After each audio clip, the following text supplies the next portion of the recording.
Oh, that's okay. Don't waste your money. Be a blessing to somebody else.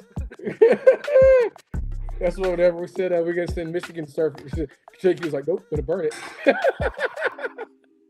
Straight to the fireplace. Oh, goodness gracious. We're live, gentlemen. Another edition of Talking Sports. The 12th man is kicking off. What's happening, everyone? Welcome. Yes, sir.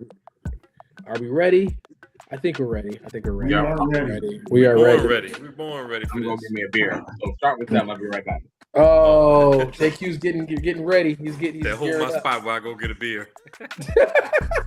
Hold my spot too. Oh, we got two of them going to get beers. Rob, this is how it all started, man. Back in the day, remember that? It's me and you. Yep. Just the two of us. We can make it if we try. The original two.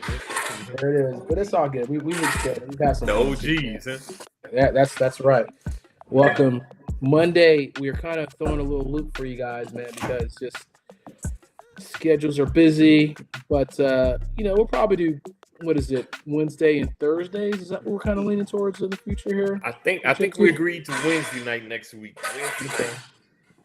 Welcome, Richard. Good to see you, man. Eastern, 8 p.m. Pacific. Gotcha. Good to see you, Richard. What's happening, Richard? That's wow. What kind of beer you got there, man? That's my Vic. Stella. You're going to Stella.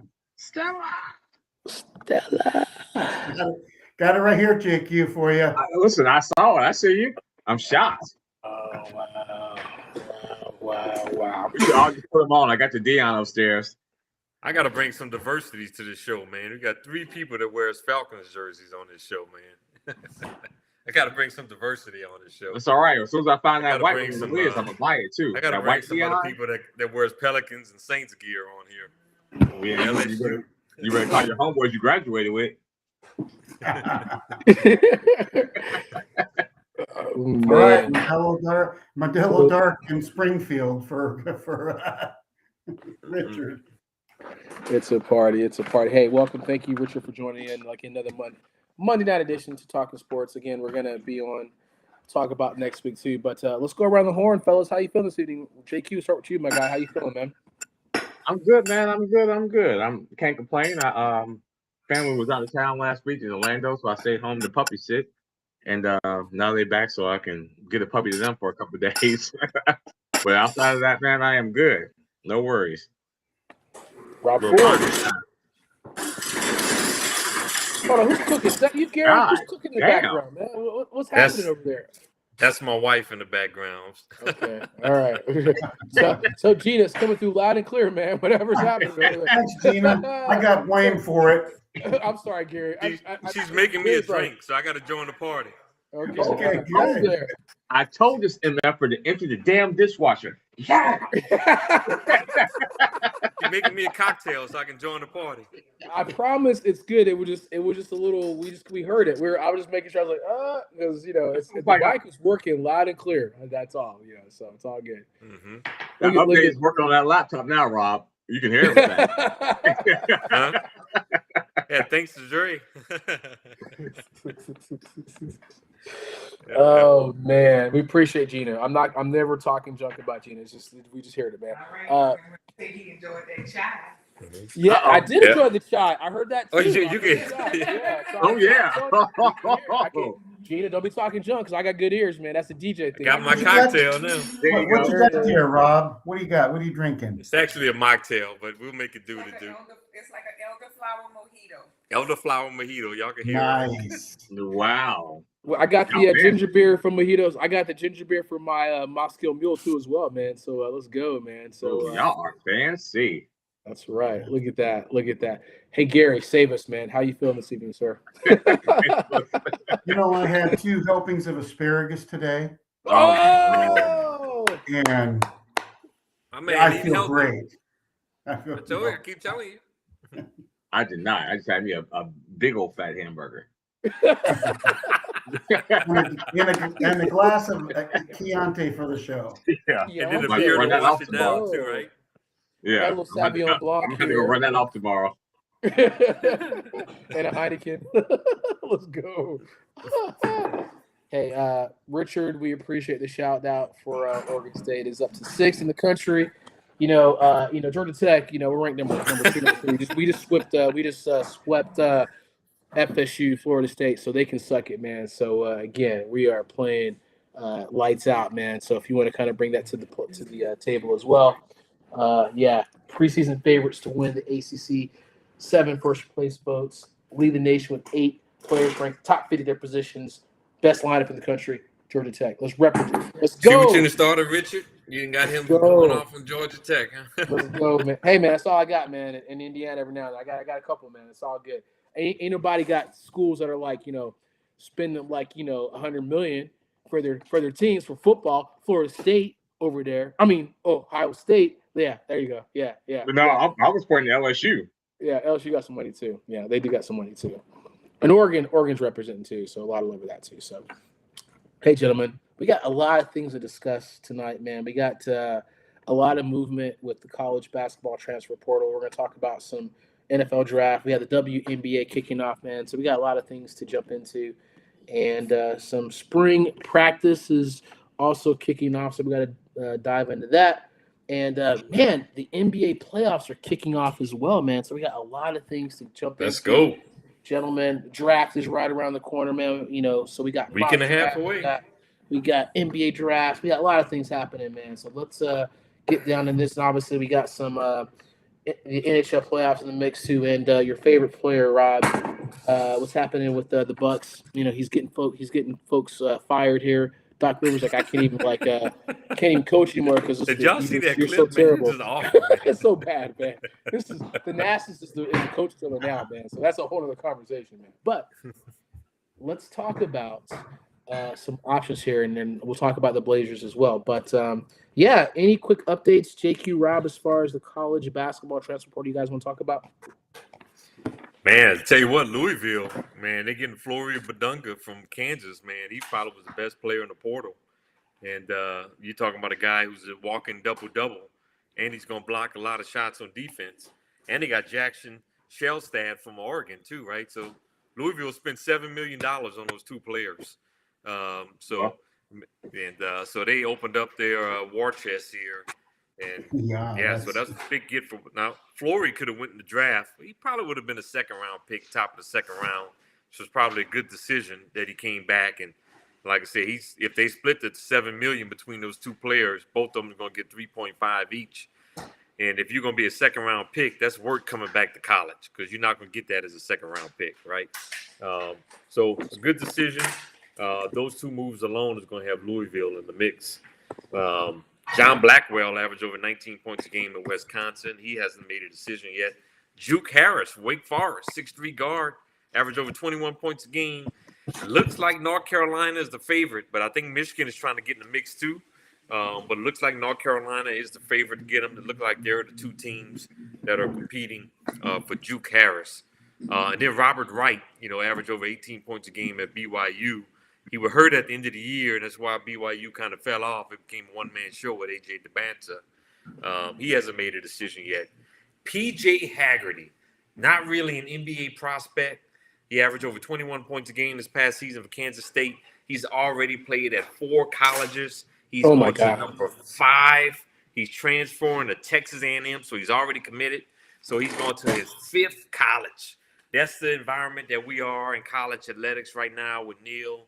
P.J. Haggerty going to his 5th university in Texas A&M. And last but not least, North Carolina got a big get. Neopolis Ordavas, who's from Greece, who played a couple seasons at Virginia Tech. Actually, coming into this past season, he was considered a first-round NBA prospect. Fell off a little bit. Probably be a second round if he came out. But he's going to North Carolina. I don't know the dollars amount, but that's a big-time get for North Carolina. And Michael Malone was able to keep the 2 5-star recruits that Herb Davis initially secured. I see Louisville spending that Derby money. Goodness gracious, $7 million for the 2 kids. But hey, ain't nothing to do with Louisville though, so that money can go a long way. So I ain't mad at it. I mean, you can only go. That's their big sport. They got the Muhammad Ali Center there, man.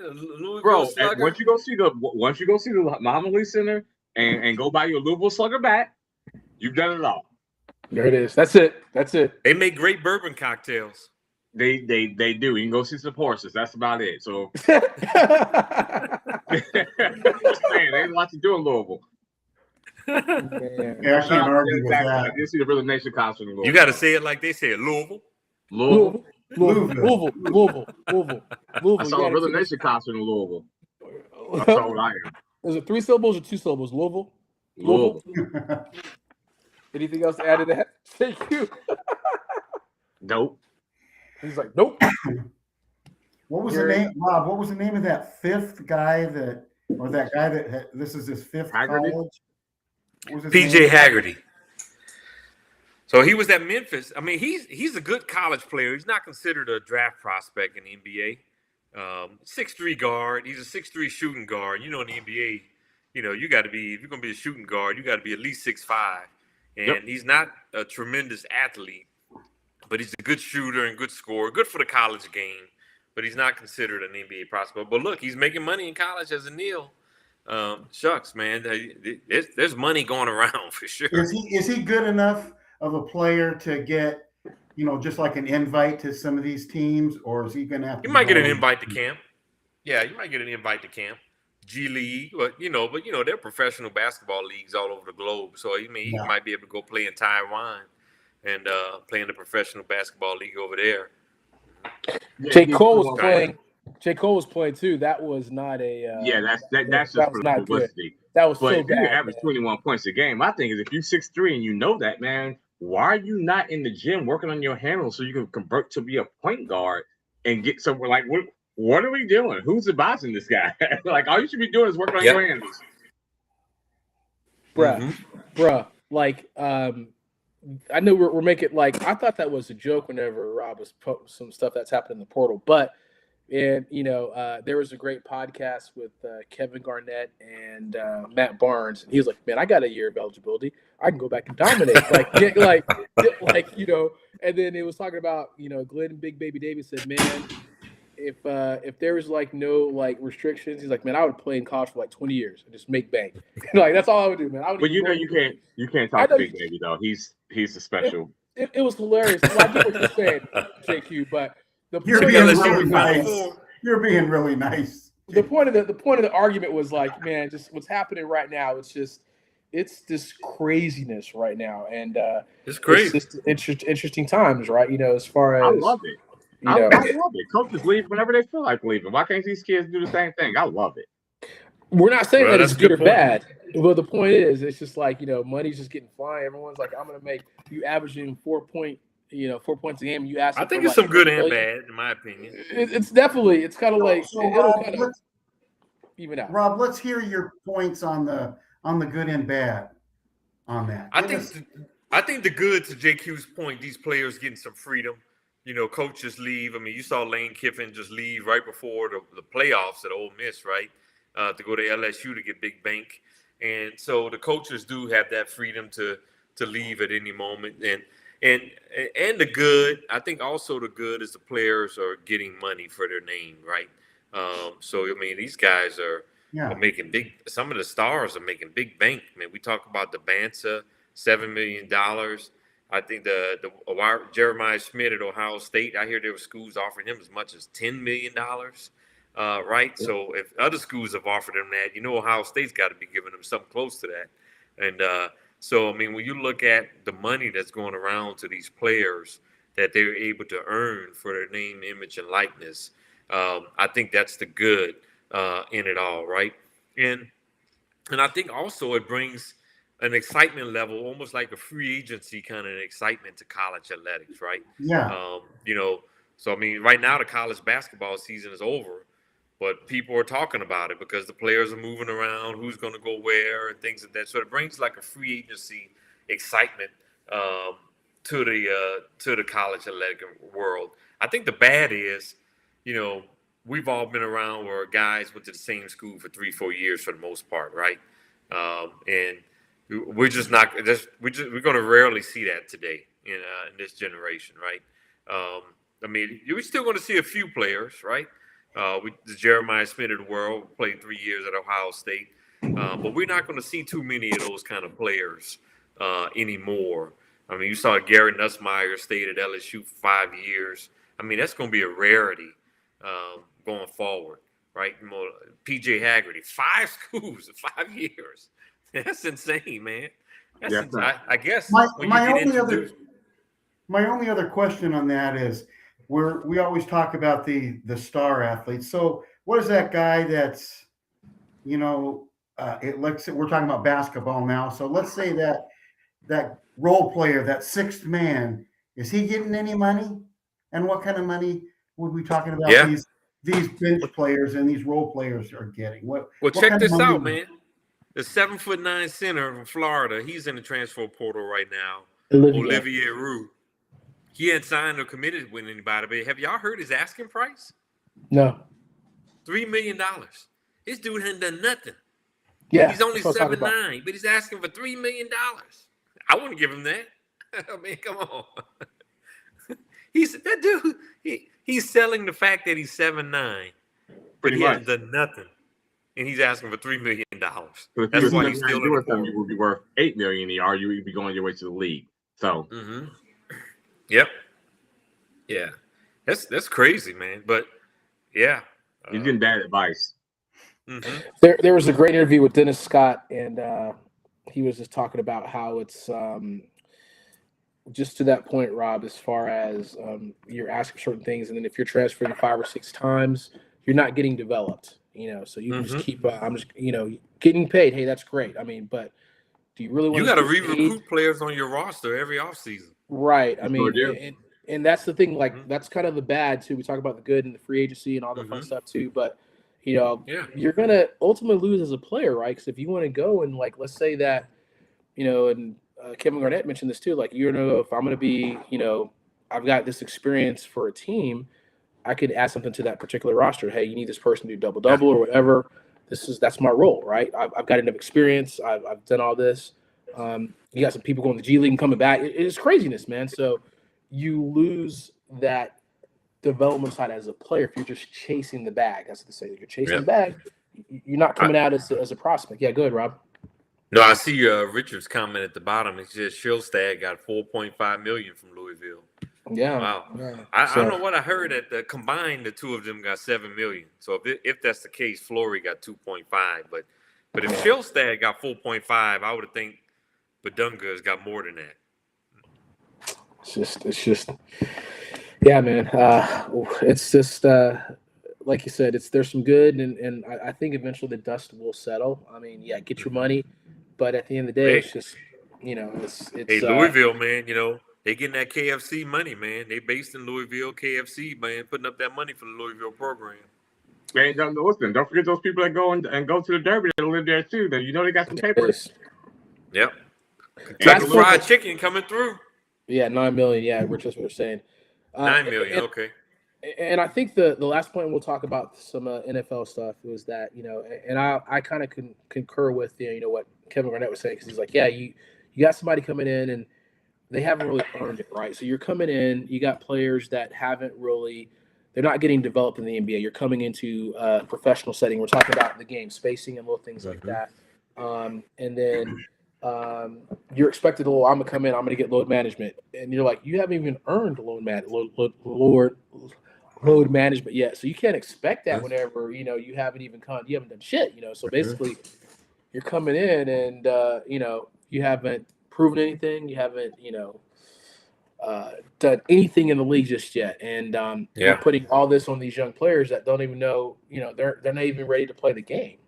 So that's, Kevin said, I can run circles around them. He's like, if you're breathing hard in the fourth quarter, I know. He's like, I would outcondition anybody. I'd play in Chicago. I'd play in New York. I'd play in Atlanta. I just picked up different things from the games. Like we would learn from different things from different players. And now if you're just kind of stuck in one situation, just playing, one school, whatever. I mean, you transfer some of that too, but you're not really ready if you will. And I thought it was pretty good stuff, kind of, I don't want to spend all the time talking about that. So I just thought that's a good point that Richard makes there. What about the maturity level of these kids with that much money? They're not. I mean, you got to have a good support system around you, right? Yes. And, everybody's maturity level. I mean, you look at LeBron James, he went straight to the NBA out of high school, right? Yeah. And LeBron seemed mature beyond his years. I mean, he said a few dumb things, but he was 19, 18 years old around that time. But for the most part, he was mature beyond his years. So, I mean, everybody's different, but we've seen some 18, 19-year-olds that didn't have that kind of same maturity level, right? I mean, that's also a valid point. So it's up to these universities to make sure that they got a solid foundation around. They don't care. And LeBron James obviously had that because he put the right people around him. We never heard of any real, issues or anything with him. Just basketball, family. But then there was more. He was raised by a single mom too. Yeah. But there was a lot of veterans too that kind of like, let me phrase this correctly too, as far as coming to the league too, because I'm gonna still talk about Garnett because he's like, yeah, there's like Sam Mitchell was kicking my ass in practice, because he's like, yeah, I got a veteran. This is a professional guy. Like, I got to take kids. I got to take care of kids and stuff like that. So it's just a different, type of mentality coming into that as opposed to, I just got like whatever, what are you playing for? You already got money. Do you want to just be good? Do you want to actually increase your skills, or you just want to just make money? So anyway, we'll keep it going. Let's talk about some draft prospects here. Underhyped new NFL draft prospects. Let's kind of go around the horn and see what you guys say about that. I guess we're gonna start with you, Gary. Or did you do some? Well, I don't know. I mean, I don't know where these guys would fall into the draft, but like this Jamar Taylor from Kentucky, running back.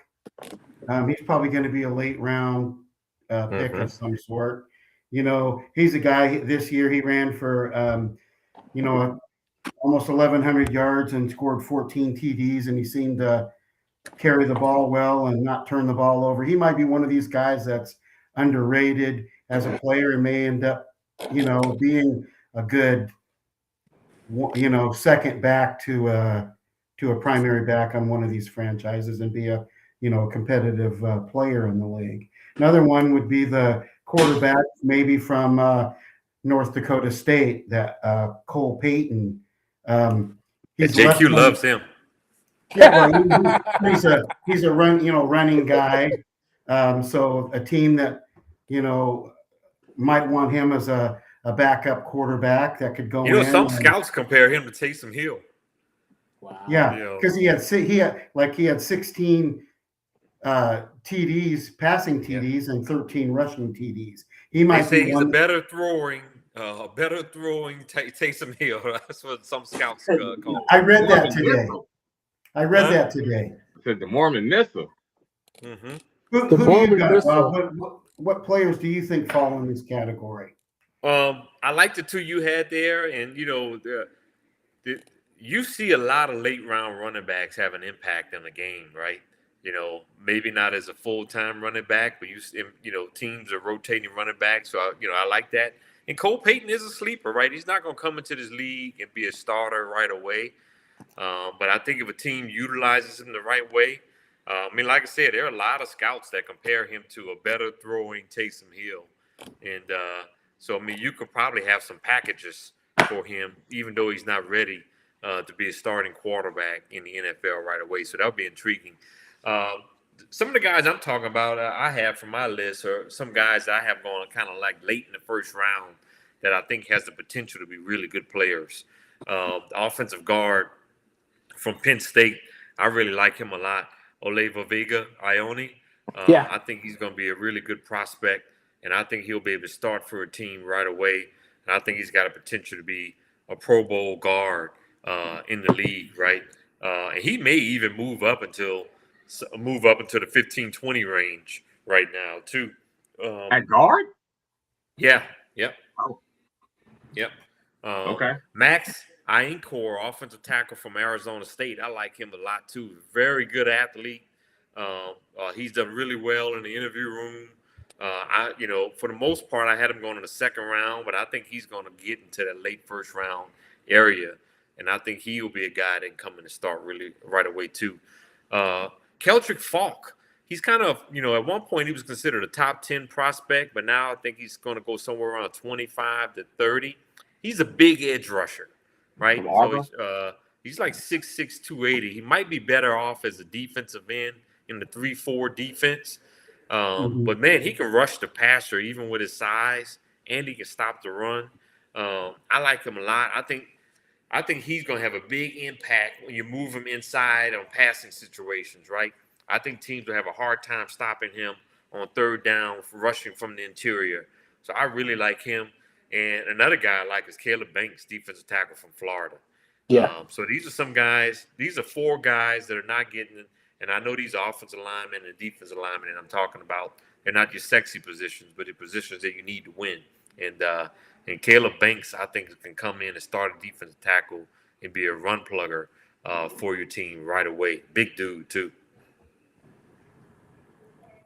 Those are the 4 guys I wanted to kind of highlight that we don't talk about a lot. Anything else you would add to that, JQ? Nope. I'm gonna talk about some overhyped person, and this is an interesting person because JQ is gonna love this because this is a quarterback, Ty Simpson, right? So is he 6'1"? Is he 6'2"?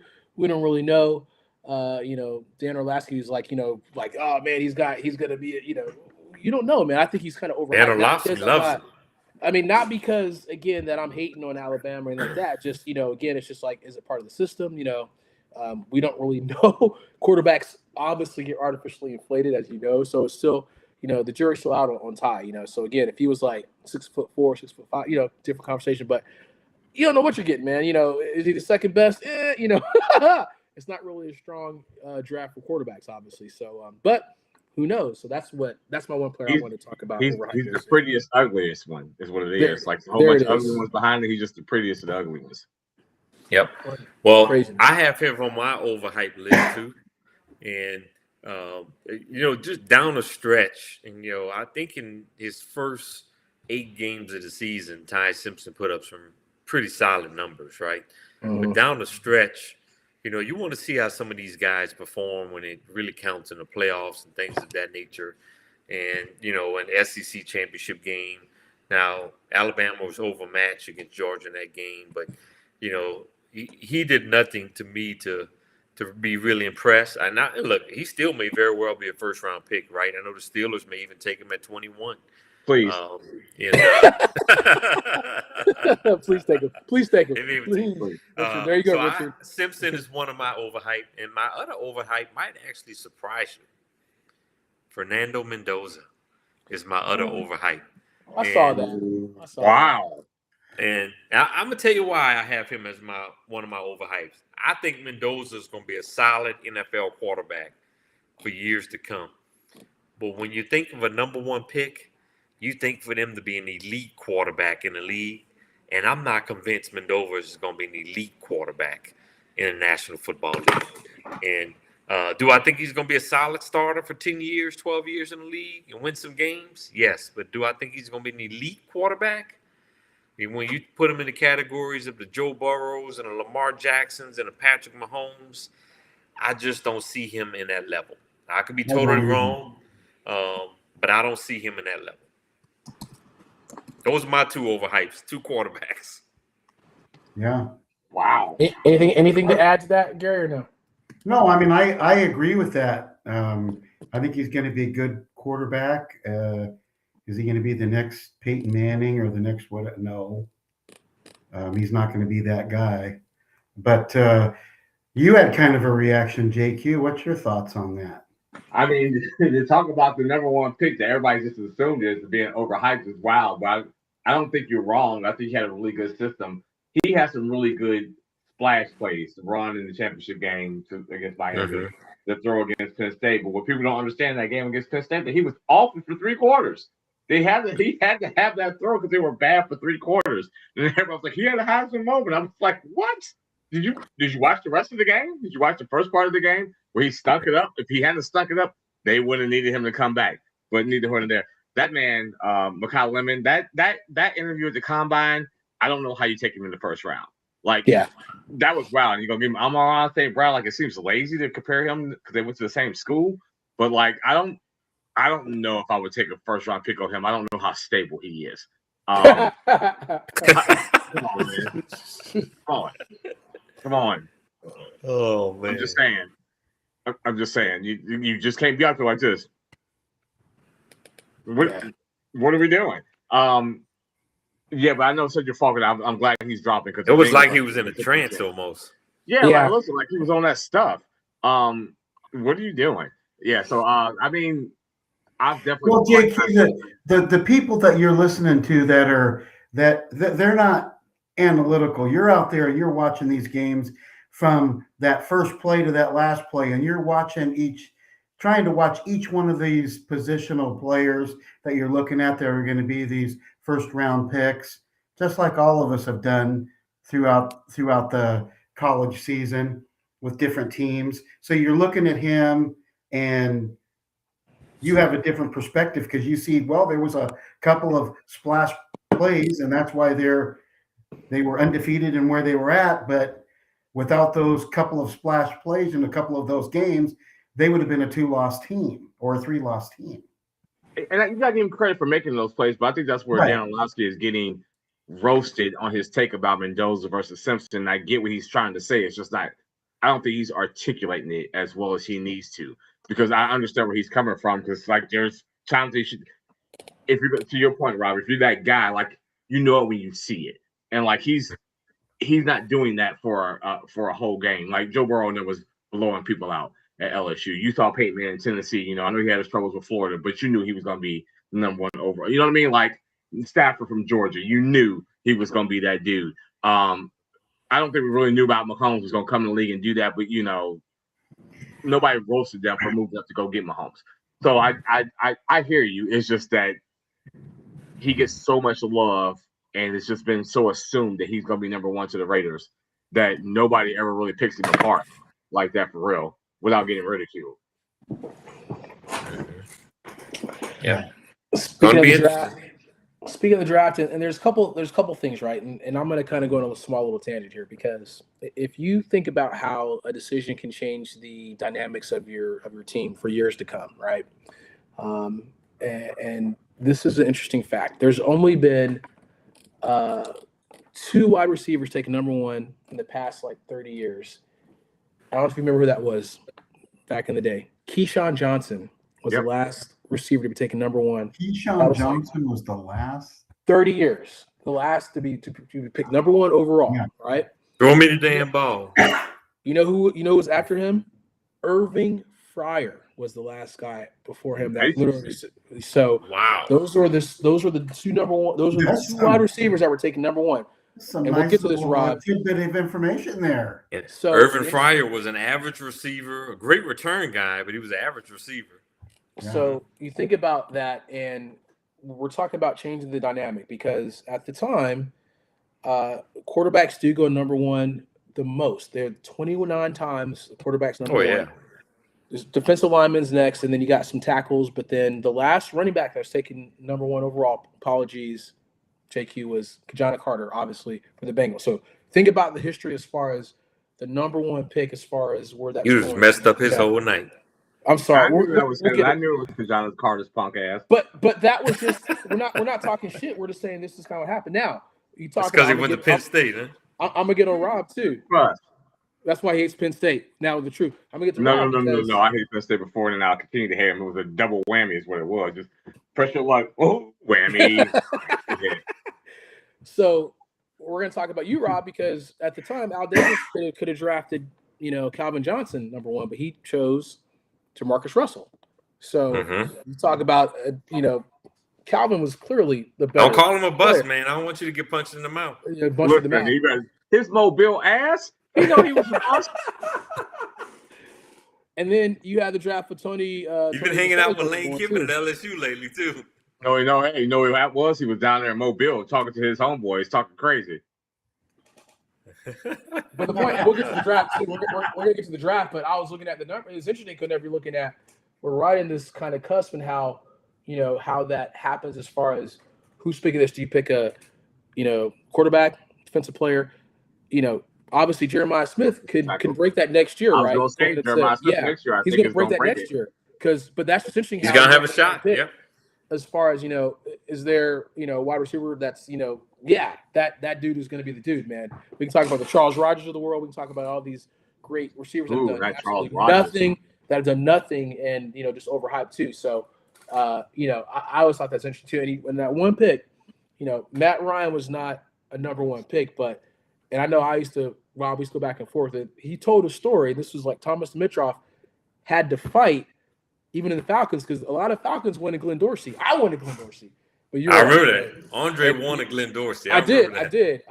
And I'm happy that it didn't happen because you talk about how that changes the 30, like Matt Ryan is now the president, like it comes back, it's like think about the dynamics of that if he was not drafted. If we got Glenn Dorsey, we would not be where we are today. That was a good pick. We should have picked Matt Ryan. I mean, again, obviously I'm happy with it now, but just kind of changed how that one decision could affect like years down the road, man, as far as how your franchise is set up, man. That's just crazy. That's interesting how you bring up Matt Ryan's name because that's who some scouts are comparing Mendoza to.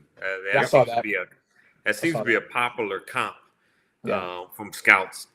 I think Mendoza is a little bit better athlete than Ryan. Yeah, not that Ryan was not a bad athlete, but I think Mendoza is a slightly better athlete. But we'll see if he has as good a career as Matt Ryan. You ain't seen Matt Ryan at Boston College break through 2 or 3 tackles and dive into the end zone. No big game. You ain't never seen him do no shit like that. So I was like, how do you compare him to Matt Ryan? Mendoza is a way better athlete than Matt Ryan. I've never seen Matt Ryan truck somebody and run and send the ball over in the game. I was like, wait, huh? Intangibles, JQ. That's important too as well. Too. I mean, I get it, but I feel like he's a better athlete than Matt is. That's why I was like, I don't know about that. I agree. Let's get to the mock draft, Rob. Get to the mock draft and we'll let Gary add his little thoughts to it as well, too, man. So yeah. Well, I know I got overhyped Mendoza number 1. He's still the number 1 pick in the draft, going to the Raiders. And look, it sounds like the plan is they want to start Kirk Cousins initially, give him a chance to work his way. Kirk Cousins can suck it, Kirk. Damn. Hey, man. Dude. I'm mad at him, man. He was your best quarterback on the team last year, man. Why you gonna treat the man like that? Because no. Go ahead. Keep going. Damn. Wow. That sounds like me. It does. He did a 360. He did a 380. Like, I'm here to support and be a mentor for. Get the hell out of here, man, Kirk. Hey, man. It's all about the presentation, right? It's all about the presentation. The Falcons drafted Penix after they brought Kirk Cousins on board. That's true. Kirk Cousins knows what he's going into. Hey, they sat Kirk down and said, hey, our plan is we're going to draft quarterback number 1. We want you to come in here and possibly be our starter in the beginning of the season. I don't think mentor Fernanda before we pass. So it's all about the presentation, right? And look, for those of you all that used to watch the Cosby Show back in the day, right? And I know Bill got in a little trouble, but y'all remember when Vanessa bought Dabney's home? Listen, you bought him on a garbage can lid. Yeah. When Bill said it was about the presentation, it's about how you were presented to us, right? That's great. So that's why we. I don't even know what to say with that one. That's what he said. He did say that. Yeah, he did. I know, but Say I cooked the steak now up. I don't know what to Can say you about smell it? that. How about I take all that and put in the potatoes and the steak and the onions? I put it on the garbage can and bring it to you. Does it smell good like that? Oh, so I remember that episode. Sorry, I was a Cosby kid. That was hilarious. I brought a flashback back on y'all, right? Yeah, Cosby was great. That was And the I've show. seen that episode probably in a decade, and I still remember it that vividly. I'm sorry, Rob. Go ahead. That's a great Cosby show was great, man. You can't even talk about it. I love that show. Said, television, man. And he said when he realized that Dabney's owned his own farm, you own it? He said, well, get the man some coffee. Yes, sir. Yes, sir. You own it? YouTube says how many Bolitnikoff and Heisman winners have been. Oh man, we can go Eric Cross. Oh, we can go all down the Oh, yeah. Yeah, I mean, we keep going. Yeah, I'm sorry. Andre got me bringing up the Cosby Show and presentation about Kirk Cousins and everything. Come on. I mean, I just pulled that one out of the blue. I wouldn't even expect to talk about that tonight. I got you, Rob. I got you. And then JQ helped me out with it too. All right, I got the Jets going Arvell Reese, number 2 from Ohio State. best athlete in the draft too, probably. Offense or defense. Francis McGuire, offensive tackle from Arizona, going number 3. I got David Bailey, edge rusher from Tennessee. I talked about that, man. You put another edge rusher along with that big defensive tackle, Simmons, you might have something. Bailey's a smart dude, graduated from Stanford for 3 years. Jeremiah Love to the Giants. I'm still riding with that one. And, that 1-2 punch in the backfield with him and Cam Scatterboo, they could really have something there. Monroe Freeling, he's a wild card. He's climbing up draft boards, offensive tackle from Georgia. He's done really well at the combines, pro day, and interviews. I got him going number 6 to Cleveland. Caden Proctor, a lot of scouts are being intrigued by him. Incredible athlete, right? Still needs some more coaching, but I have him going number 7 to Washington. He can play tackle or guard. I got my Saints going Sonny Styles, linebacker from Ohio State. We know the Saints' affinities for Ohio State players. Incredible athlete as well. We'll be able to chase down those athletic quarterbacks in the NFL. I got Cornell Tate going to the Chiefs, giving Mahomes a weapon there, right, at the wide receiver position. And then I got the Bengals taking Reuben Bain Jr., who obviously, is an interesting situation right now. But, I know all of us have done a lot of reading on this situation with Bain. Supposedly, there are a lot of teams that were already aware about this situation. And supposedly, there are a lot of teams that have been comfortable with his explanation of what happened. But there's also some reports out there that saying that some teams don't think he was totally truthful. So you don't know what to believe at this point. So it's kind of a tough one to mock right now. But for now, I mean, when you turn on the tape and watch Reuben Bain play, you talk about a beast, man. 80 pressures last year. 80. Listen, that's not I'll move back to Cincinnati and drive for him.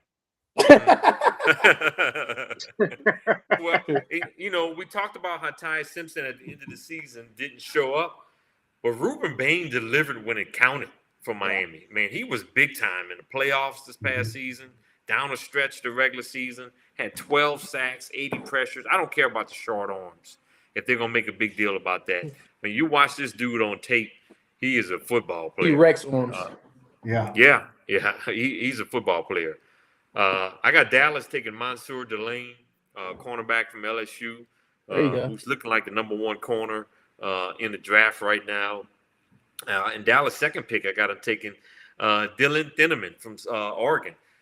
Very cerebral player, smart player, ball hawk, safety from Oregon. So the Cowboys addressed the secondary with those 2 picks. And since Richard is on, I got the Steelers going Ty Simpson at 21. There it is. There it is. In most of my mock drafts, I've been having the Steelers getting the quarterback in the 3rd round and, going with Rodgers. But I got them going, well, why not take Ty Simpson? You're probably still going to bring Rodgers back. But why not get him and have somebody to come in and develop? Then in the 2nd round, I got the Falcons taking Christian Miller, big defensive tackle from Georgia, 6'4", 320 pounds. Falcons stay home. The Bengals, I got them taking the tight end, Eli Stowers in the 2nd round, right? Man, he was impressive at the combine. So teams are all over him right now. Really good pass-catching tight end. Can be a solid inline blocker as well. So he's got that versatility where he can do both from Vanderbilt. But teams came away really impressed with him at the combine. I got my Saints taking R. Mason Thomas, edge rusher from Oklahoma. The Steelers, I got to take him Keelan Rutledge, interior offensive lineman from Georgia Tech. Andre can tell you all about him. Really good guard, really good run blocker, too. And I'll stop in the 3rd round here. I got my Saints taking Darrell Jackson Jr., defensive tackle from Florida State. I got the Bengals going with Jadarian Price, running back from Notre Dame. And you pair him with Chase Brown.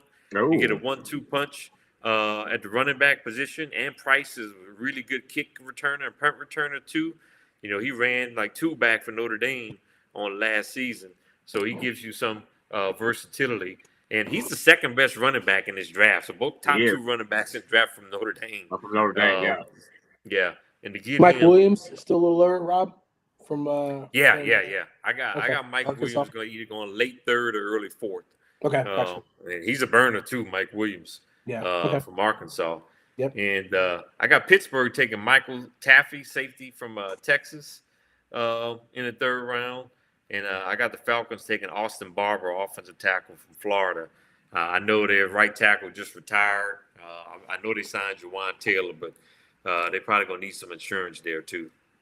Yeah, we'll see. You what, if the Bengals take a tight end in the second round, they will set Paul Brown or Paycor Stadium on fire. Fire! Fire! You never have too many weapons. Listen, hey, you've invested that money there. If you don't get some of this cheap, good talent on the defensive side of the ball for these next 3 or 4 years, I would do nothing but defense and a guard and a tackle. Yep. That's it. Mm-hmm. You're talking about the Cowboys, right? Hell no. But you know what? I could be. Yeah. It sounded like you were. Yeah, I'm saying it's the same thing, though. It's the thing. They're in the same boat. Like, if you're going to pay all that money on the offensive side of the ball, you got to get on some of this young, cheap talent in this draft to come away and be day one starters and have them for 3 or 4 years at a reasonable contract. That's what you have to do. If you choose to pay one side of the ball, you got to develop the other side of the ball through the draft and keep turning it over. Rob, I hate the Saints as much as you hate the Falcons. If I don't think that if Cardell Tate is there, I think the Saints draft him. I don't think they let him go to the. I think he's in play. But you know, damn. As I always say, I'm a big believer in the draft. You take the best players available. You can't reach for. And I mean, you look at Sonny Styles. I think he can have an impact. I think Cardell Tate can have an impact too, but I think Sonny Styles is a slightly higher rated player, in my opinion, than Tate. But if Styles is there and Tate's there, I'm going to go with Styles.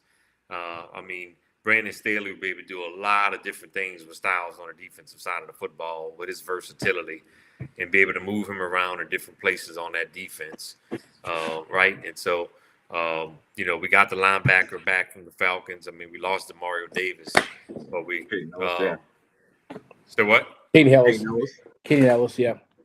Yeah. Keenan Ellis. So we got him back. So I mean, he's going to be a big player. But as good as he is, he doesn't have the athletic ability that Sonny Styles has, right? So I mean, you add Styles to that. Styles can be an edge rusher. He could be a blitzer. He can be a spy, the mobile quarterbacks, even though we don't really have mobile quarterbacks in our division right now.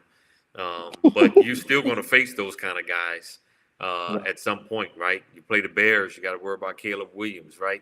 You play the Commanders, you got to worry about Jaden Daniels. You play the Giants, you got to worry about Jackson Dart.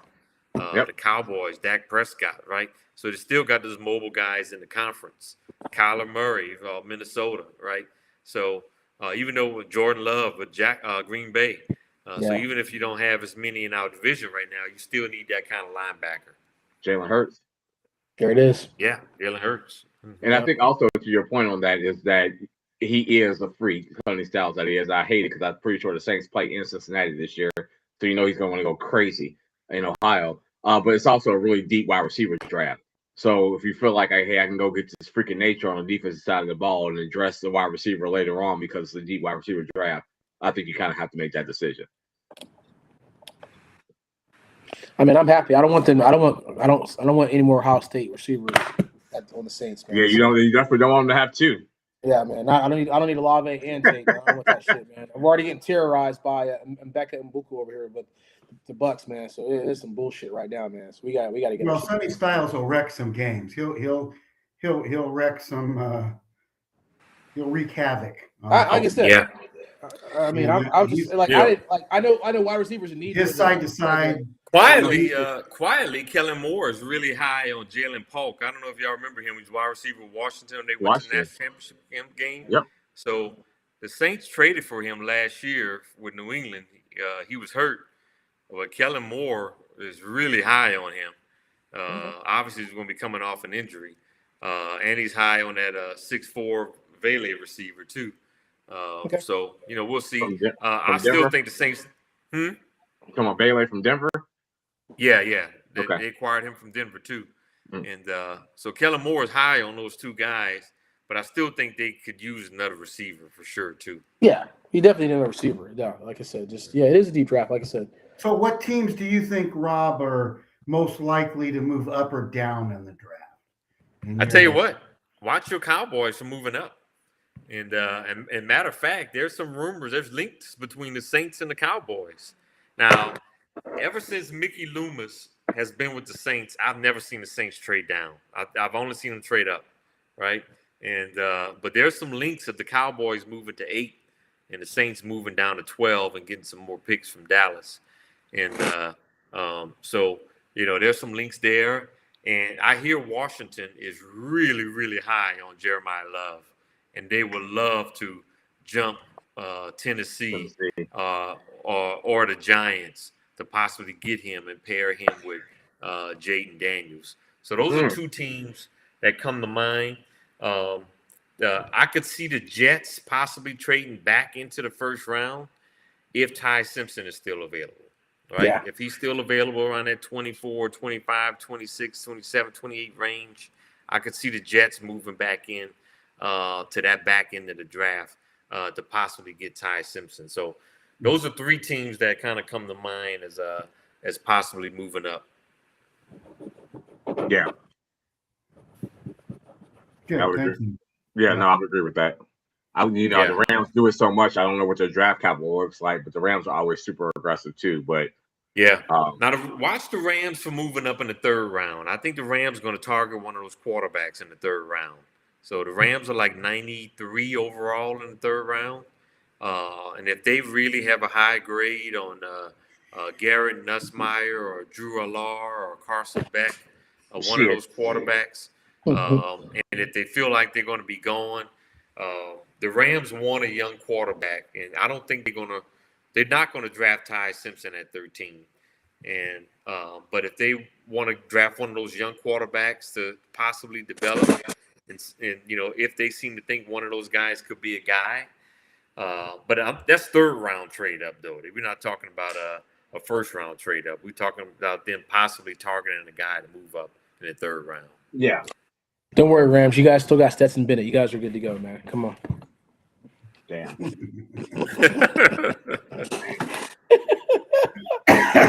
The NFL is going to they're looking at an 18-week season, and they're looking at cutting the preseason down to 2 games. Obviously adding a second bye week is what I'm looking at. Yep. Opening up the international expansion here, so each all 32 teams get a chance to play abroad.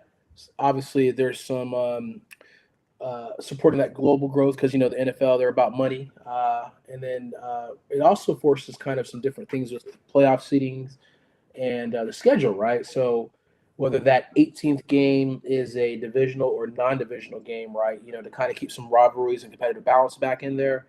And like I said, it could also reduce that automatic rewarding the division winners that win that playoff. So there's a couple situations that we're looking at too, but obviously the revenue is going to be extra $1 billion, but hopefully maybe it'll add some more spots for the roster. But what do you guys think about some changes with the 18-game talks right now?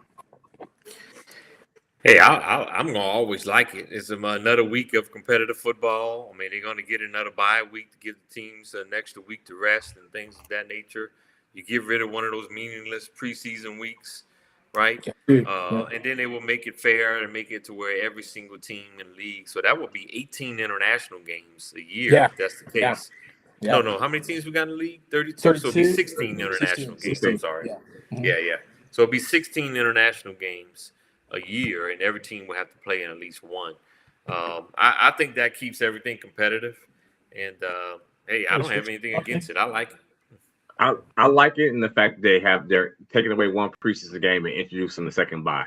So for me, when you talk about the NFLPA and what their opposition to would be, well, you got to take one of these preseason games we're gonna play in it anyway. Check, and you got to give us another bye week that you probably put around either before or after that international game.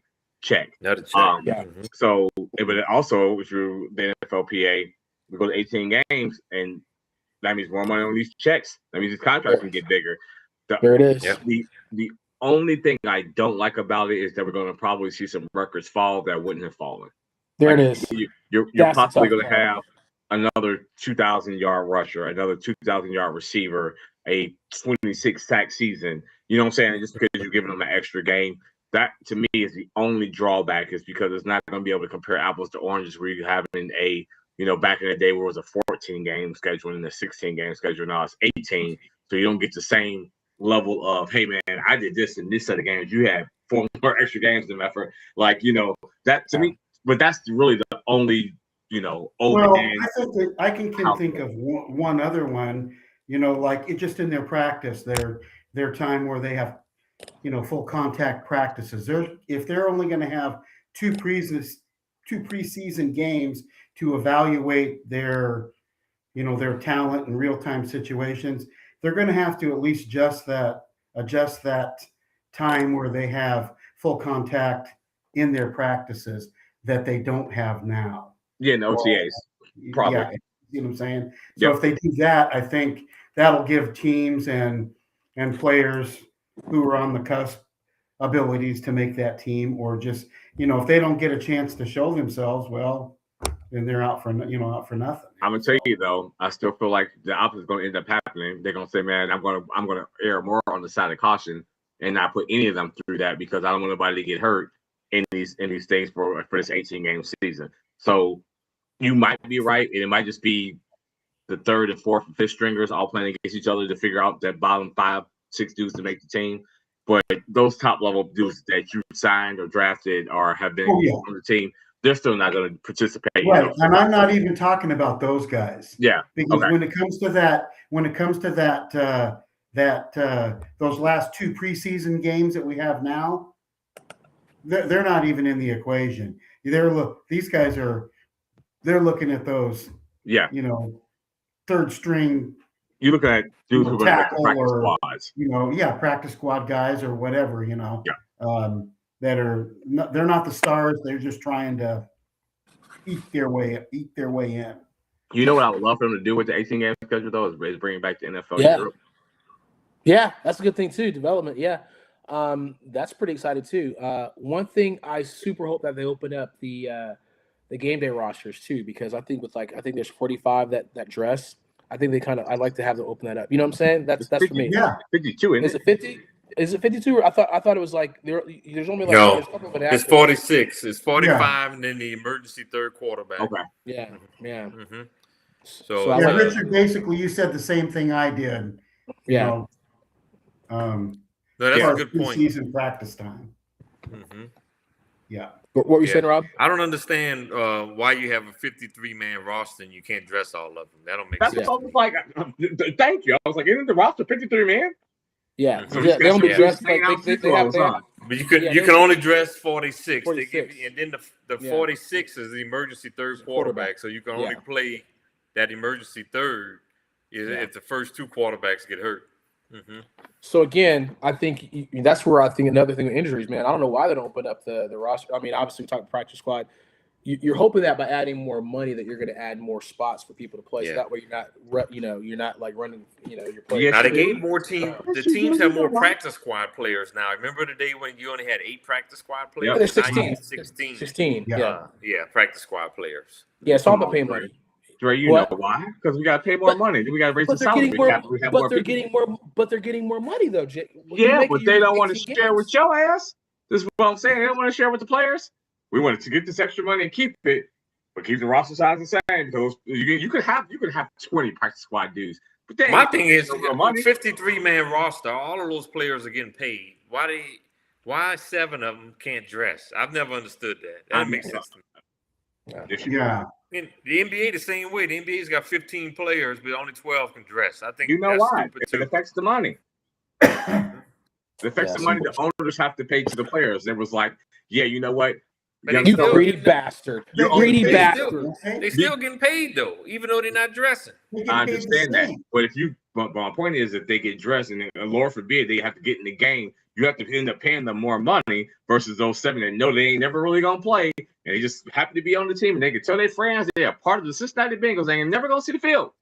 There's a level of difference to pay a dude that ain't never going to see the field as those 1-7 players versus, man, I'm suited up and playing. You got to pay them more money just on the potential and they're probably going to end up I playing. see what you're saying. Look, Yeah, every Sunday during football season, I'm getting text messages, Saints inactives today. I'm like, this is ridiculous.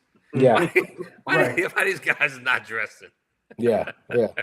I mean, that could be special teams. That could be an extra, again, you could save, I think that's also helps injuries too. I mean, again, I'm not the smartest person in the world, but I think if you, let 53 people play, everyone's going to get.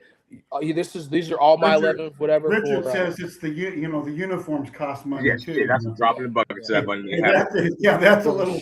That's a. Because the point is, I was thinking that actually, Richard. They were trying to save money on uniforms. If you tell a coach they got 53 players, they might end up using them. That's exactly what's gonna happen. That's how you do that shit. Yeah, makes they would sense. have a plan for them for sure. And then you have to pay more money, and it changes how the salary cap ramifications. I'm telling you, that's the reason. Well, your bottom roster again. These are I get it. You're gonna have these are my players are gonna be for special teams, for example. Hey, this is a lot of that shit. This is for rookies. You got a rookie cat, whatever, and then I got I'm not having my starting quarterback run down, kickoffs and shit like that. Is this a done deal? This is what's going to take place this next season? Is that what? I don't know. The 18 games is probably a few seasons away. It's not going to be next season. Yes, I'm sure that a lot of these comments, 20 questions that we've had. They said at least 2 years away. They said 2028 at the absolute earliest and 2031 at the latest. So I'm sure a lot of these questions will be addressed if us four knuckleheads can come up with them. I'm sure those teams are going to have greedy bastards. All kinds of questions. The four of us are smarter than all of them combined. So I mean, listen, if I'm being honest with you, the sticking point might be a third bye, because I know there's a lot of discussion about the health and going to an 18 game, the wear and tear on the body. I don't know in just reducing the preseason game and giving a second bye. This is just me participating that a third bye or some kind of rotational piece of that might need to be in place to get the NFLPA to sign off on it. Okay, you actually care about our bodies, and keeping us healthy. I don't know how that would work, but I know the second bye has to happen. The NFLPA has to definitely sign off on it. The bargaining agreement, 100%. That's what we're talking about. That's what we're talking about, Richard, earlier. We're talking about the PAs. Got to talk about these are some things, sticking points. But as JQ said, I mean, these are, international game, bye week, boom, you're set. Yeah. You're talking about, and, it's all about greed because, like I said, you're going international, you're going to get money from the international audience. Man, you're going to make your damn money. The teams will get together. They'll create a situation, a package. They'll present it to the Players Association, and then there'll be some sort of a vote on it.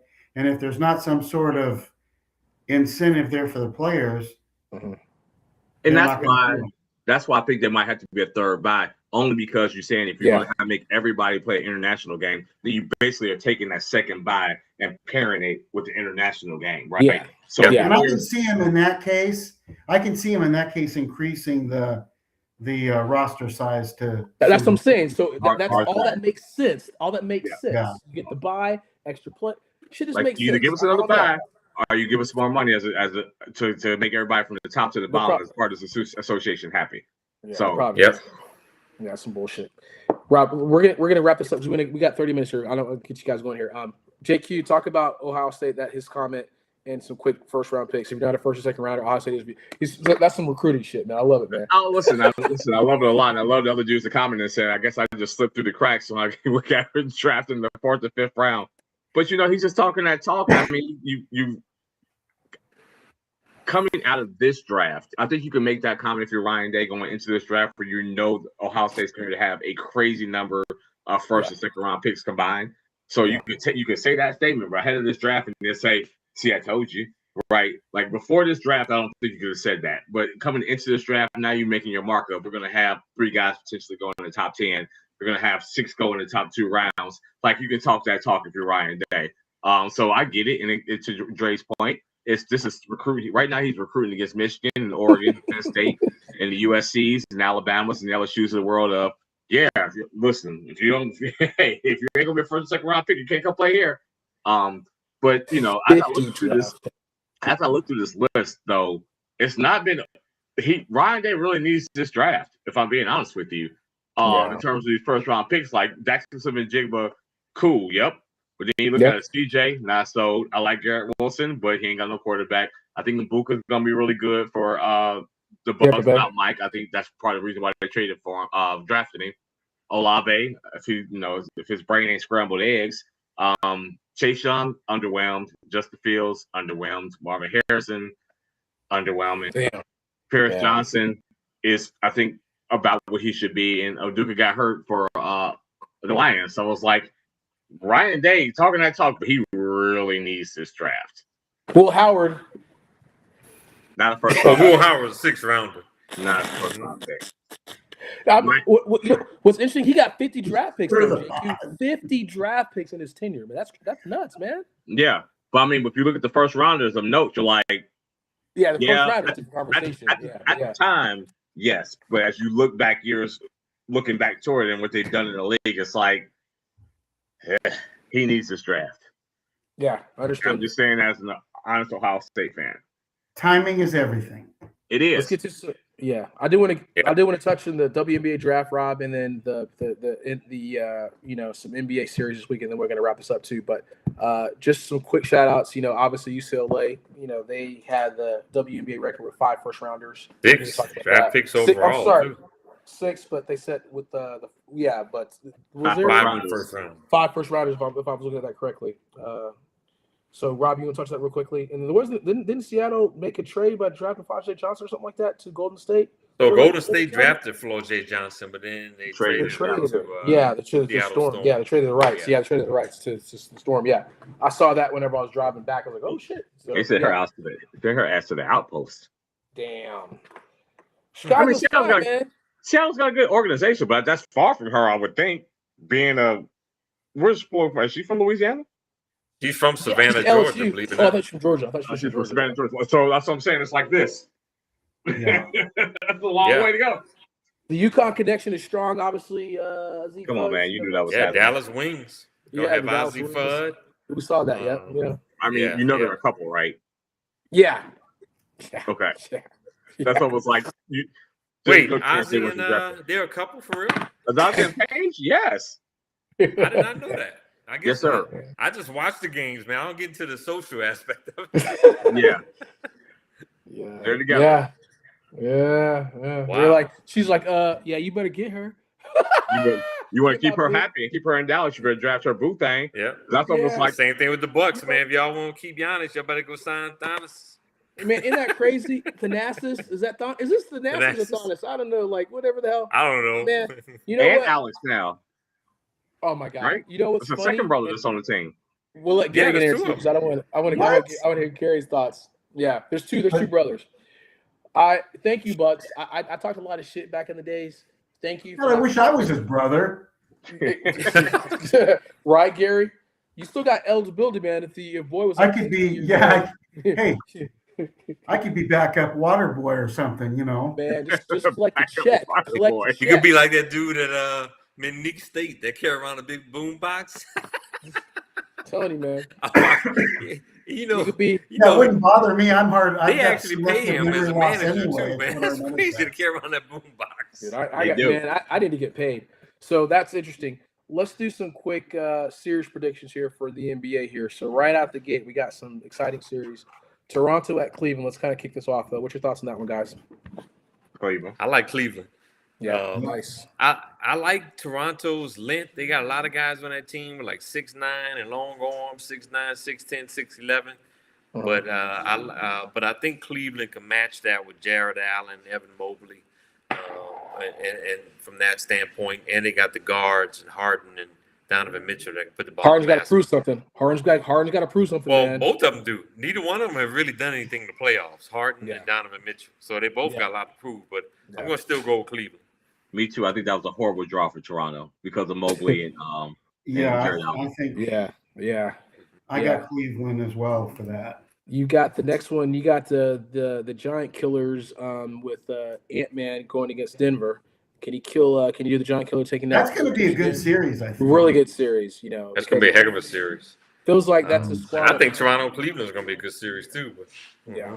What do we have in this one? I like Denver. I was like, is it going to be a good series? Yeah. I think it's going to go at least 6 games. Yeah, I think But six man, games. I do too. I think when six games. Nikola Jokic when Jokic and Murray is going, man, they tough to beat. It's not those And two. It's Aaron Gordon. Yeah. Aaron Gordon. Oh, Aaron he's Gordon like is doing. Yeah, Aaron Gordon's the And he's wild card really, X factor. really doing playing well not right now. And then I'll tell you another wild card besides Aaron Gordon, Cam Johnson, getting him this year. Yeah, good Man, move. with Murray and Jokic getting so much attention, Cam Johnson gets a lot of open threes, and he's going to hit 40-45% of those at least, right? And Denver is deeper than they were last year, so I like Denver.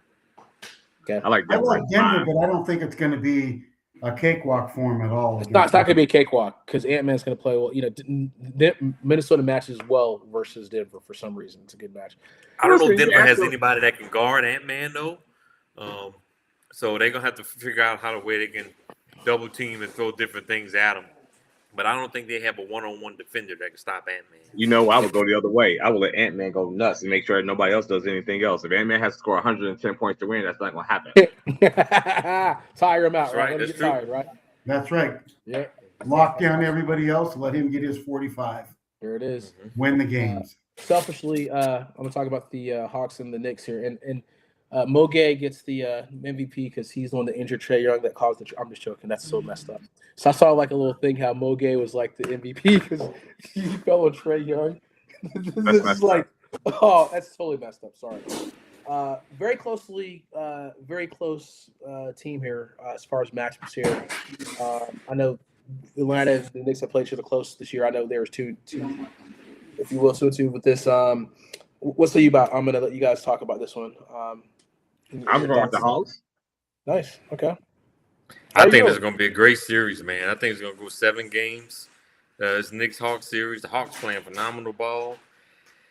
And, man, I just think the Knicks are going to pull it out in 7. But I think it's going to be a great series. It's going to be nip and tuck.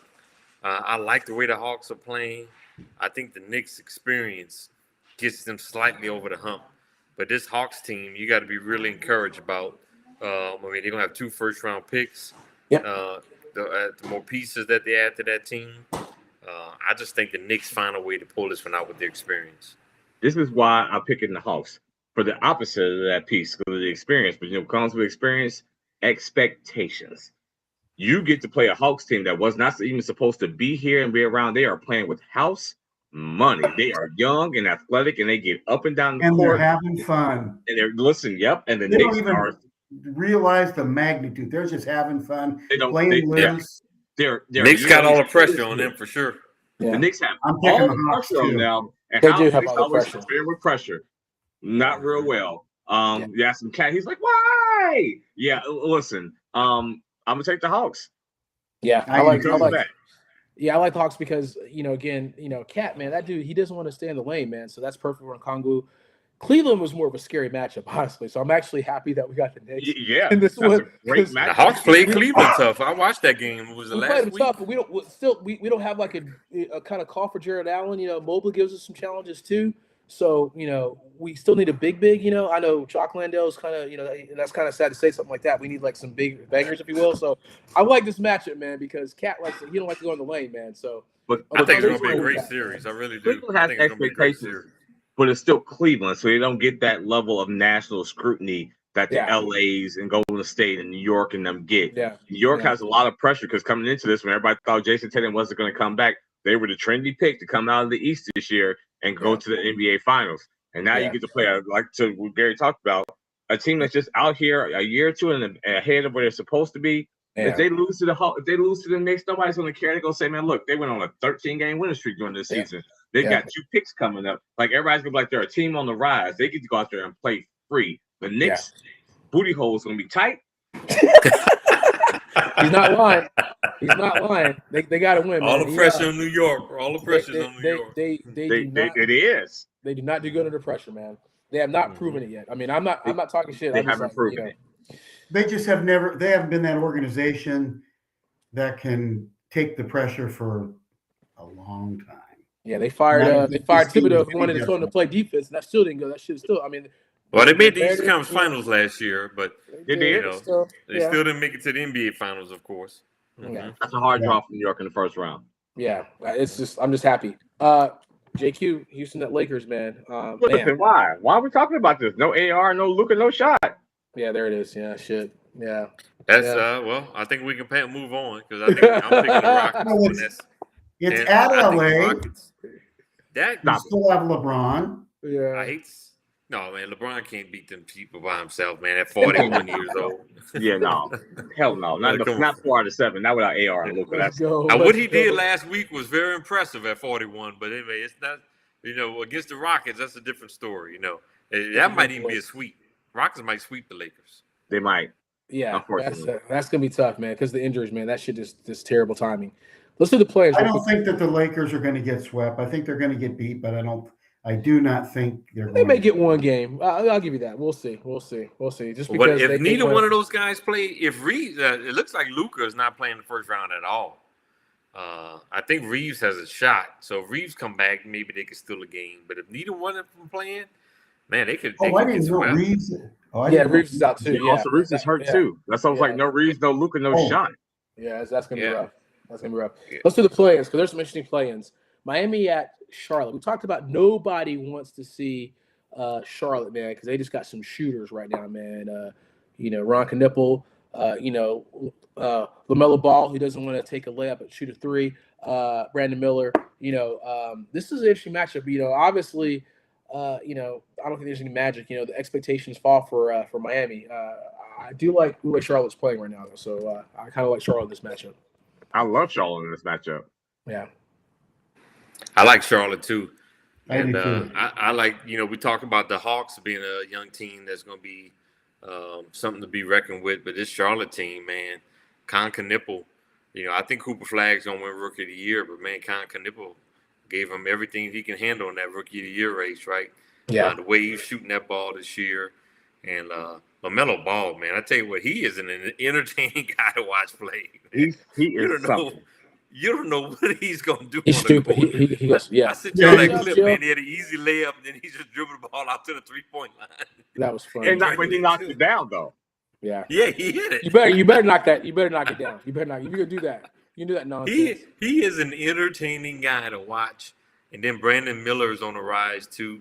They're a good young Yeah, team. sure. I like them. I know the Heat's got the veteran experience. I'm going with the Hornets. Me too. Gary, shout out Jill too. Yeah, appreciate that, Jill. But we appreciate that too. The commentary. So a lot of love for Jill. Gary, you got Phoenix in Portland here. What's you in this matchup, man? Well, you know who I'm going with. I'm going with Portland in this, even though it's at Phoenix. I thought you were going to verse psychology stuff. No. Jedi mind trick. I think Devin Booker's not playing. What's that, JQ? I don't think Devin Booker is playing in that game, is he? No, he's not. He's not? I thought he was back. I thought he was hurt, man. I don't think so. I think he said he was hurt. I thought man. they just sat him for rest. No, I think he said he's going something for his sister. Hold on. I saw that too, JQ. That's what I was looking at. That as far as well. We'll do a quick check. But I thought I don't care if he's playing or not. I think Portland can beat him even if He's playing. Oh, is he back? Okay. He's playing. Okay. I got a thing that said he was not playing because of something with his family, but okay. No, they say he's cleared. He had an ankle injury, but he's cleared for Tuesday. He's playing. Ooh. I'm going Phoenix if Booker's playing at home. I agree. Shit. Grant will be back for us. Shaden Sharp will be back. I'm going with the Blazers. I think I think they've got enough to beat Phoenix. This is all they're getting. This is going to be their win. But they're going to beat Phoenix. Okay. Look at Richard. He likes the Blazers too. Yeah. Okay. All right. You going with your heart, guys, or your head with that? Where are you and Richard from? Portland. Good Richard's stuff. from Portland. I'm not from Portland. Okay. I'm from Lewiston, Idaho. Okay. Good stuff. That was close enough to Portland. That was wrong, Greg. The thing I looked at said he was out for in terms of his sister's wedding, but that was a false. Yeah. Okay. I thought I'd read something too, but I didn't like I said I was ripping around it too. Orlando at Philadelphia. Yes, I am, Joe. Yeah, hardcore. Yeah, I love it. Orlando at Philadelphia. You talk about some two teams that just had some expectations. Like Orlando fell off, man. They even traded, man. They had a lot of expectations, kind of fell That's short. a lot of man. picks for Desmond Bain for you to be in the play-in Desmond tournament. Bain, right? That was when you're like, damn, right? That did not. play out. And Embiid is Tyus out Jones. though with appendicitis, though, isn't he? Embiid is out. I'm going with Orlando in this one. And even though it's on the road, I'm going Orlando. I'm gonna go Philadelphia. Orlando couldn't even beat Boston without all their players. Mm-hmm. Can we talk about how they lost to that Boston team without their top 6 players? I saw that on Sunday too, man. It seemed like everybody on Boston was hitting 3-pointers. Like, man, they just raining threes. Right. I can't take you seriously when you do that as a team, Orlando. I can't. I'm a Sixers fan, and I can't take the Sixers serious because Embiid is never healthy. Yeah, but you know what? VJ and Maxey are bona fide fillers. Yeah. And Paul George is actually playing well lately too. Well, let's I ain't gonna count on Paul George to do nothing. Let's not talk about Paul George because this is going to be kind of a playoff. Well, they're gonna need Paul George if they're gonna beat Orlando. Wagner's back. They're not gonna do it with just VJ and with the Maxey. Maxey. Yeah. I'm going with Philly. Yeah, I like Philly too. An interesting thing, but yeah, I just think they're underachieved. I hope y'all are right, actually. But Golden State, the Clippers. Golden Ooh. State, this last one, interesting. Shout out, Dad, Marcy. It's interesting because I don't know what stuff we're gonna get, man. It's kind of like I don't know, man. This is tough, man. We knew what you meant, Joe. What'd you say, JQ? I was still looking at Joe's comments. I knew what she meant. Yeah. mm-hmm. Yeah, we knew what you meant. Ooh. I like. I'm gonna go with the Clippers in this one, man. Kawhi Leonard has been outstanding of late. I'm going with the Clippers in this one. He cut me off. I would say at the same time. I said it's one of those games that Kawhi show up and drop 38 on you, and then not play the next game. Like it's wild. But I'm gonna go with Kawhi. Mm-hmm. Yeah, we're kind of near. We've made it near the end. It's been a good run, Golden State. Who are you going with? Dre. I don't know. You better say it and say it proud. Golden And State. Say it with your chest. Golden State all the way. There you I'm go. about to say, man.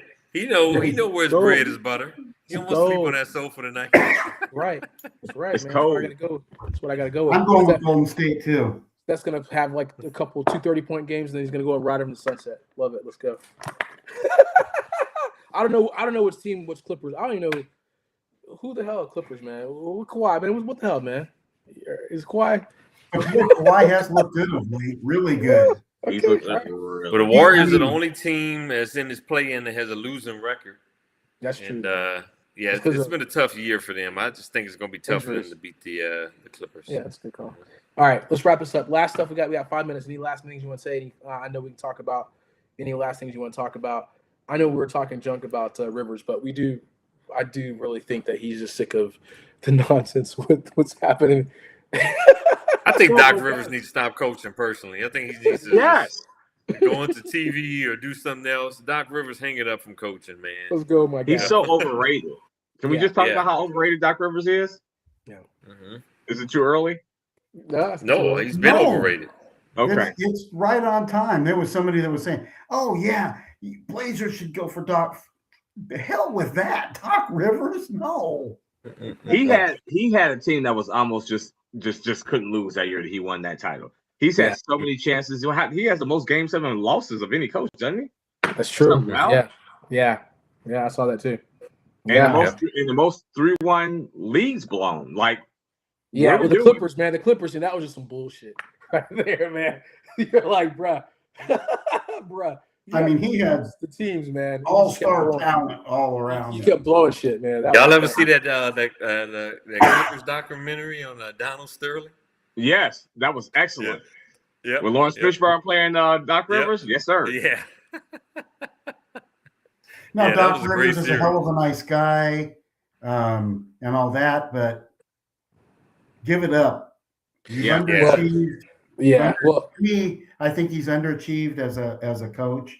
He's got way more props than he's and way more chances than he's deserved, in my opinion. Yeah. You can't have the most Game 7 losses and the most 3-1 leads blown, and then me really take you seriously. Like, I don't even know what we're talking about. Yeah. But the last thing, we're looking at, this is kind of like setting up Giannis Watch. The Bucks are finishing 11th, so there's some options for him trading. If you're the Heat, store, whatever you're talking, making trades, just prepare for Thanasis and whatever the hell his other brother is, because that is not some shit I want at all. So I'm actually happy that. Listen, I would say it out loud. I wouldn't even want to deal with that. He's going to be coming to his 30s. You got to pay him $60 million a year. You got to deal with his brothers hanging around all the time and his passive aggressive ass of, I want to be here, but I don't. But it's their decision. It's not mine. Listen, I would not want no part of the Greek freak drama. I wouldn't. Yeah. Yep. Not at $60 million. Let me rephrase that. Not at $60 million a year. If you want to go somewhere and be the third wheel at 15 or 20, yes. But he's not going to want to do that. He's going to want 60 and a whole lot of say. And it's just, I don't know. Yeah, but whenever there's that marquee player out there, you don't want him with Luka? What team gets him? It's always the damn Lakers. So your bench is going to be the two brothers and Bronny. No. Well, LeBron leaving. And then, I know he has his preferred destinations. I know the Knicks is one of them, right? So obviously the Knicks is one of his preferred destinations. I know Miami is one of his preferred destinations. OKC and San Antonio has got a lot to offer, right? When you look at a draft capital, young players, they don't need him. But OKC got to do something with all those picks, though. Oh, yeah. Right, you're right there. Yeah, they got like 30 picks, man. But OKC will probably have to give up one of their big three to fit them in the salary cap, and to me, it's not worth it, right? Yeah, it's not. To Jacob's point, you already won a title with your big three that you already have. Why would you trade one of them for Giannis when you've already won a championship with the big three? Let me clarify that statement. If I'm anybody other than OKC, I wouldn't do that. The reason why is because you already gave Chet Holmgren's bum ass all that money. So if I'm going to swap Chet's salary that I shouldn't have gave him anyway, and give them some of these picks that ain't gonna make this team anyway because we're too good at this point to go get Giannis. If I'm OKC, I make that trade. Now everybody else that don't have the draft capital and I'm going to have to gut their bench, like Gary said, to acquire him, I get that. But if you're saying I'm going to take Chet's salary and swap it for Giannis and give them 3 or 4 of these picks with that these dudes weren't making the team anyway, we're going to be too good. We're going to be drafted 28th, 29th, 30th for 30. You know what I'm saying? Like, who are we getting right there? So you can have these picks. Have them. And give me Giannis. But if I'm anybody but OKC. Chet Holmgren. You can have Chet. Hating life in Milwaukee. But listen, you can have Chet and 4 of these picks without no swap. Right. You can have Chet in that's a very good point. I think that's a very good point. Very good argument on that. But you're messing up a young core. How many more years does Giannis have compared to how many years Chet had? You can still keep some of those picks and go get you another center down the line. Chet, to me, listen, we've had this conversation. I'm not a Chet Holmgren believer. If I can exchange Chet for Giannis and give them 4 picks that are going to be 29th or 30th anyway in the first round, and those dudes aren't going to make my team anyway because we already have a loaded squad, why not? Yeah, I mean, no. If you were when healthy, Giannis is a better player than Chet Holmgren. There's no doubt about that. When healthy, Giannis is definitely a better player than Chet Holmgren. There's no doubt about that. But I'm not going to call Chet chopped liver either because, when you look at the impact that he makes on the defensive game, and he creates extra possessions for OKC, which causes them to have an additional anywhere between 12 to 18 points a game just because of the extra possessions that he helps create on a nightly basis. But that being said, Giannis is a better player. So it's a tough decision. Giannis is definitely a better player. How many more years does Giannis have in his prime? 4 or 5? Chet might have another 10 to 12 years. Right, but that 4 or 5 with a player of that caliber that's going to bring even more to the table. Yeah. No, it's a valid argument. It's a tough argument for a GM because you can say 3 or 4 rings out of that. You can say with Chet, we've already won the championship and we can win more. I would tell Chet, thank you for your services. JQ does not like Chet. No, but just I like Chet, but I absolutely agree with JQ on this. I would, if I were that GM, I would make that deal because you're right. They got so many draft picks that are going to be low draft picks in the first round that are not going to make the team because they're so deep. Anyway, the only way somebody else bring in that all-star guy that's going to give you just that much more, and you're already that much better than everybody. No, in it the ain't West. gonna be that much more in the chat. It's gonna be this much more. And I usually why I make that also argument outside of the picks is that you've already committed a boatload of money to Chet. So it's not like you're blowing up your salary cap to bring Giannis in because you're just swapping that. You swap a salary. Yeah. the only It's reason a valid argument. It's a tough decision though if you're a GM. What are you making, Rob? Huh? You're on the clock. What are you making? You making that call? You pulling the trigger? Or you staying with Chet? I'm staying with Chet. Oh, I tell you why. He's younger, and you already won a championship with him. You got a championship nucleus already, and Giannis may have 4 or 5 good years. And I'll tell you another reason why Giannis has not been healthy for quite some time. that's the only reason why. That's the reason why I was going to say that. I'm going to take my chances with Chet. You already been a number 1 seed with him for quite a few years. I mean, look, Giannis will have a better career than Chet. But you're talking about Chet is a guy averaging 18 points a game, almost 10 rebounds, almost 2 blocks a game, and he's getting you steals on the defensive end. We talk about the extra possessions that he creates. Yeah.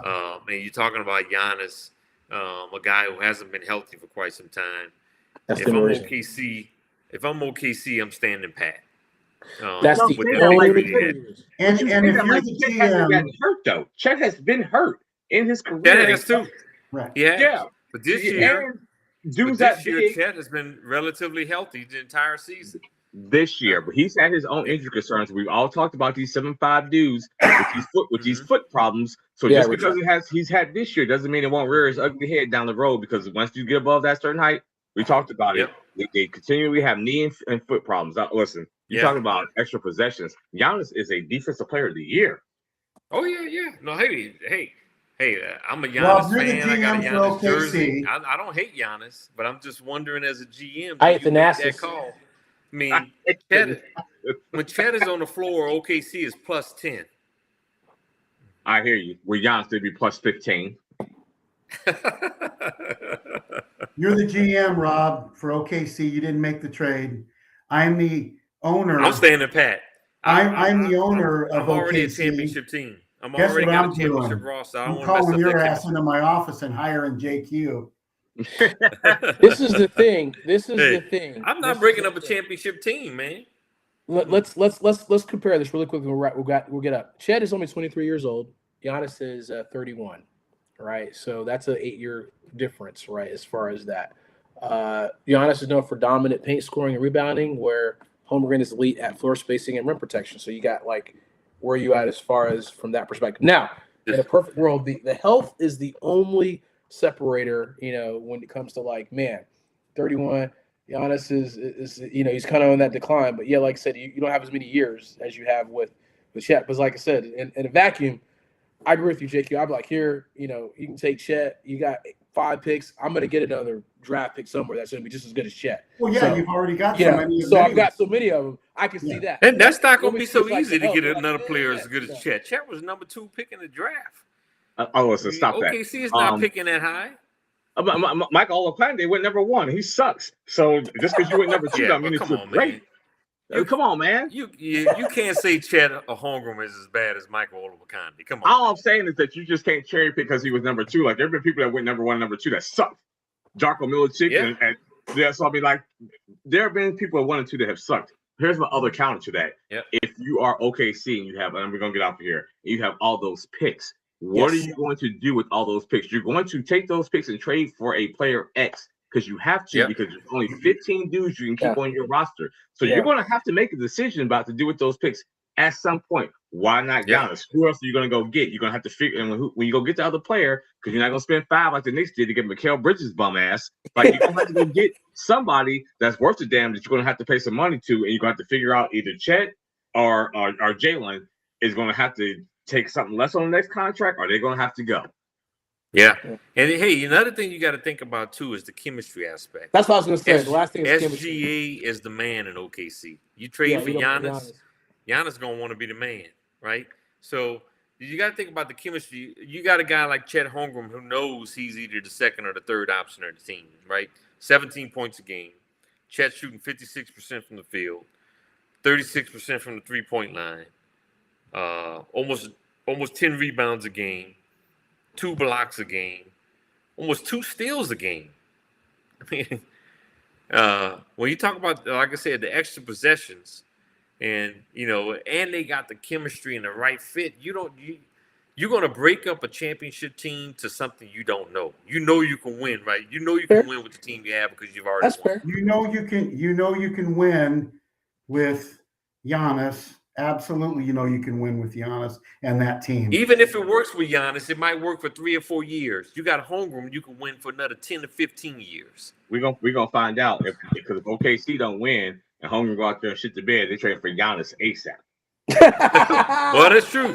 Now, look. Like ASAP Rocky. Chet did his No, I thing in don't the think playoffs that- last year. Yeah. Chet did his thing in the playoffs.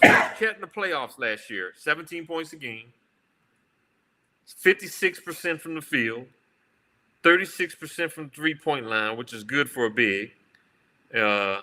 It's practically identical to the stats he having this year. He damn sure better. rebound. Jalen and SGA, you 7'5". If you don't get 2.5 rebounds a quarter to get to 10, then what's wrong with you? Well, Hey, Olivier is 7'9". Olivier Roux ain't doing it. I just said the same thing. Yeah, he said Taco Fall, same thing, man. That's some Taco hard, Fall ain't man. doing it. That's well fair. Yeah. Michael Olowokandi didn't do it. The Candyman. All right, I gotta go. The Candyman. Yeah. Get out. Hey, let's wrap this All up, I'm gentlemen. saying is, you got a championship roster already. Are you going to mess up that chemistry? Now, I agree with you, JQ. If he shits the bed in the playoffs, that's a different story. But last year, he delivered in the playoffs, and he won a championship. Raise it So, up. Yeah. What? What am I All right, raising ladies up? and gentlemen. Yeah. Raise it up. I hope you all enjoyed our debate Chemistry is there important. on whether or not OKC should keep Holmgren or trade for Giannis. Hey, we want to hear from y'all. Write us in the chat. Reach out to us. We want to know your thoughts on the Giannis or Holmgren. Should OKC stick with Holmgren or should they trade for Giannis? I'm curious to hear what you all thoughts are. Now, what night are we on going to that be piece. on this next week? Yeah, next week, guys. We're Thanks, going to be Richard. on that Wednesday night. I believe are we going to do it 11 p.m. again? 11 or 10. I don't have anything happening. Whatever time works. I don't have Let's anything go else. 10. Let's do Okay. 10. All right. We can shoot for 10 o'clock next Wednesday night. So it'll be 10 Eastern. It'll be 7 p.m. for our friends in Seattle, Jill. 7 p.m. for Portland, Las Vegas, LA. We want to see y'all next Wednesday night. It'll be the night before the draft on next week. So we'll get you all tuned up and ready for the NFL draft on next week. We ain't All right, talking everyone. nothing but NBA playoffs, NHL playoffs, and the draft next week. That's it. That's it. Yeah, keep it simple. And talk about Holmgren or Giannis, man. I love it. Love You it, are a love it. hot stir. No, Wow. I just think they're good points on both sides, man. You know what? Hey. It really, You got like 10, you got 30 picks. You got to do something with them. I see that, but I see the chemistry side too. You're like, damn, it's a quagmire, as I say, for sure. right? Yeah. It's Or- a good or- part to have.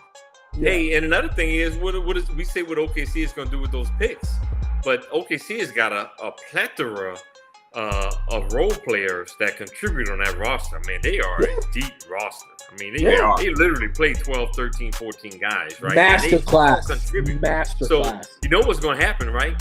A lot of teams going to scoop up those players, and those draft picks come in and play and be those role players, right? Yeah. But Yeah. you're not going to mess up with that. You're not going to mess with that big three, though. You're not really going to don't mess wanna- with that big three. That big two You're and not a gonna half. mess with Lou. You're not gonna mess with Lou Dort because you know he's your dog on your team, right? Jalen. That's gonna get in people's grill, right? So you're not gonna mess with him either. But that chemistry that they have, those draft picks are just gonna come because teams are gonna scoop up their role players. So those draft picks are just gonna keep replenishing those role players. All right, listen, I got 2 words for you. Miami Heat. don't you do it the rest of the NBA. You go over there and pick your Miami Heat role players and bring them to your team. They suck ass. You better let them stay in OKC and Miami. Not Gabe Vincent. Go back and look at the Miami role players that have got signed contracts somewhere else and watch how bad they have been. Not Duncan Robinson.